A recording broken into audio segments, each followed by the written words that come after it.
Philodendron Emerald Red is a relatively new cultivar of philodendron that was first introduced in the United States in the 21st century. It is a hybrid plant that was created by crossing two other species of philodendrons.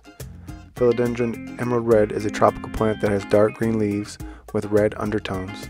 The leaves are heart-shaped and can grow up to 8 inches long. The plant can grow up to 3 feet tall and wide, and its stems are often reddish in color. Philodendron Emerald Red prefers bright and direct light and well-draining soil.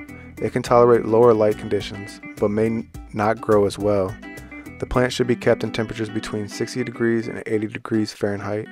It needs consistent watering to maintain moist soil. It can be grown in a pot or as a hanging plant and can benefit from occasional fertilization. Philodendron Emerald Red can be planted with a variety of other tropical houseplants such as ferns, snake plants, and peace lilies.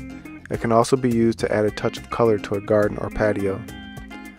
Philodendron Emerald Red is primarily used as a decorative indoor plant due to its attractive foliage.